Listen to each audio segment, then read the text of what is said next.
you to coming to the 20th Pakistan breakfast at Davos, 21st, hosted by Pathfinder Group. I'd like to welcome all our guests, our chief guests, Shahid, Khaqan, Abbasi. We're very honored to have you. Distinguished guests of the audience, thank you very much for coming.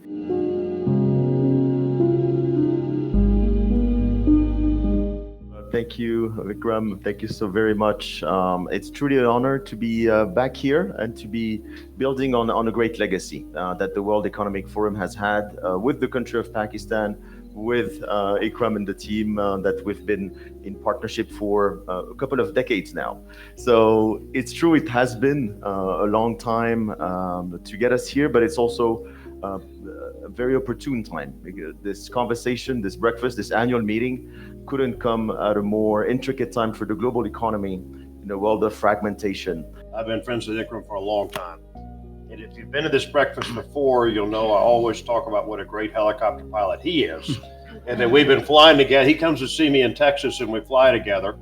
I think it'd been 10 to 15 years since you flew a helicopter and I put you in, and right away he hadn't forgotten a thing. So a natural helicopter pilot in Pakistan. And so I'm honored to be here. And I think the key to the relationships between Pakistan and the United States, at the end of the day, it's always, I believe, the best diplomacy is business to business. And I think having our business community close and our business community working together, and if we have the right business relationships, then we can bring prosperity to Pakistan and to let the people of Pakistan that need help have a job and have opportunity. And I think the key for Pakistan is to make sure your diplomats stay very close to our diplomats and that you keep a very aggressive relationship with our country. President Trump wants to see people. It's been my impression. And he doesn't really like a lot of bureaucracy. And so if you can get right to the president, tell him what you need, tell him your story. If you're credible, he's the kind of president that'll make a decision on the spot and do it, and not wait for lots of committees. And so that's the kind of man that you have. So I think it could be positive, but then Pakistan has to always take the first step and make sure that the agenda, he knows the agenda that Pakistan needs. The fact of the matter is the government, I don't care about the rest of the world, but the government in Pakistan doesn't work. And so, whatever the theory is, we have serious government failures in Pakistan. I think what Pakistan really needs to do, and I'm not going to talk long and let Shahid speak, Pakistan really needs to do is to change. We talk about reforms, but we really need to fundamentally change the direction of our country. But we've started a political party after realizing that the existing parties have no interest in fundamental reforms, have no understanding. We need to decrease the size of the government, really shrink the size of the government. Where we can use private sector, we should use private sector, like in for instance, Pakistani airline, for instance. I mean, that we lose 100 billion rupees a year. And now obviously people talk about privatization. A few years ago, I talked about the fact that if somebody wants it, we'll give it for 1 rupee. And people said, well, where do you mean, what do you want to do? But I knew as finance minister that the liabilities far outstrip the assets of the airline. The government should really concentrate on running police and courts. I really don't know what else the government Pakistanis should be doing. So our idea is to shrink the size of the government as much as possible. It's a real privilege to be here, and I'm grateful to Ikram Sehgal Saab and the Pathfinder Group for the opportunity. Normally, you would see a senior government official here, so it's a big change that we have. You have two people here who are not only in opposition, but we're also in opposition to opposition itself. So it's kind of a unique situation. Pakistan has 4,555 mountains above 6,000 meters. 4,555. And the ones above 5,000 meters, higher than Mont Blanc, they've not even counted them. There's countless numbers. Literally, if you go on Wikipedia, it says countless peaks above 5,000 meters. So just imagine the potential. That's the reality of Pakistan. Wherever you go, you see that potential. We just have to realize that potential. I think that's where our failing has been. Pakistan has 7,000 glaciers, the highest number outside the polar caps. And Today, our glacial melt is the highest in the world. So, where the rest of the world prospered and contributed to environmental issues, Pakistan is the one that is paying the price. We have literally floods every year. This year, we have a different situation. We have a drought situation. So, the global warming, the environmental issues they're seriously impacting Pakistan today. They're affecting the economy, they're affecting the people, and these are challenges that the world needs to come together to meet. The solution really lies with the leadership. And I say this every day on TV. Pakistan is one country where every day you can go on live TV, national TV, when you're a minister or your opposition leader, whoever you are. There's like 60, 80 programs every day, and they're very, very high viewership, which is the political leadership, military leadership, and the judicial leadership, who are all stakeholders beyond the constitution in the way our country is governed today. They have to sit down and chart an agenda forward. How will the country run? Because it cannot run the way it is run today. History did not start on February 8. And history did not start on May 9th either. History started on 47 or effectively 53, 54 in Pakistan, since Ayub Khan actually asserted himself. And we know, we've not mentioned this, but we are dominated, our politics is dominated by the military.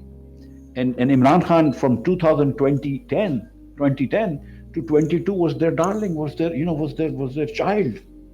And in 2014 he did a dharna which was against all democratic norms. There was absolutely no reason to do that. And please support Imran Khan. And he is the most popular leader in Pakistan, and he has the biggest political party in Pakistan. But also ask people you support to also be democratic. I think you touched on something that is really the solution for Pakistan, the youth. The Baloch youth today feels disenfranchised because we've always looked at Balochistan from a security perspective.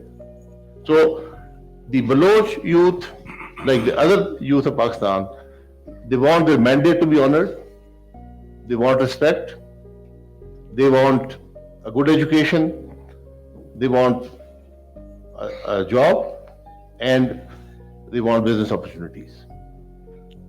And in Balochistan, honor is very critical. So the Baloch also want to be honored. And that's all. These are basic human needs that I think we fail to deliver to them. That's the reality. And if you really ask me one thing, as I said before, Pakistan's potential is its youth. We need to work on them, and they will deliver Pakistan into a very progressive and very economically prosperous country. The state of Pakistan has made significant mistakes in the last 70 years in Balochistan. Nobody denies this now. But we've not let Balochistan be. We've manipulated elections there. And so we've alienated our own people. So I mean, if we devolve power to the local government, that's the first thing we think. Second is, there are some budget structure issues like Abbasi award. We need to change that.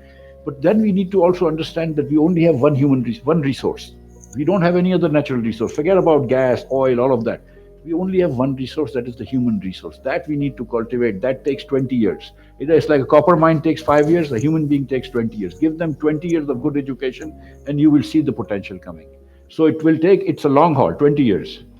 But you give them good education, decent health, in 20 years, Pakistan will change. In 20, 30 years in the life of a country is not a big deal.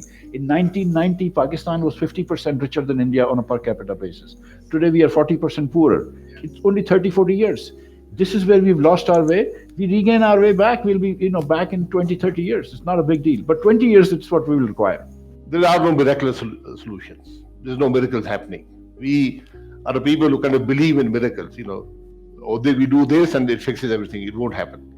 Start, like I said in the beginning, start with the basics. Number one is rule of law. If you do not have rule of law, you have nothing. So, if you have rule of law, you will have political stability. If you have political stability, you can have stability of policy. If you have that, the economy will grow. The economy grows, people will prosper, the youth will prosper.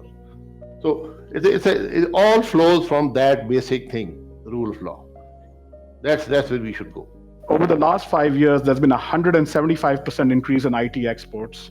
We have over 250 plus Education Commission universities that are recognized, a population of 233 million, out of which 192 million are cell phone subscribers, over 120 broadband. And when you look at they dwarf Japan put together, when you look at some of those numbers. So you see where Pakistan stands in terms of technological growth, in terms of technological improvement. And I think with the right liberalized climate, tax exemptions, a building of the infrastructure, I think Pakistan can really take that leap forward in places that we have fallen behind. Ultimately, we are the home of the world's largest, oldest civilization, the civilization, home to the second highest peaks in the world, the Prime Minister talked about, home to the deepest seawater port, home to some of the largest salt mines, homes to one of the largest water basins in the world, home to the highest paved road in the world, the Karakoram Highway. This is what Pakistan is, and I've only touched on a few things. Home to the youngest Nobel laureate, home to a double Oscar winner who's here at the World Economic Forum. So you can see Pakistan, we don't need to talk about the potential, we can talk about the reality today.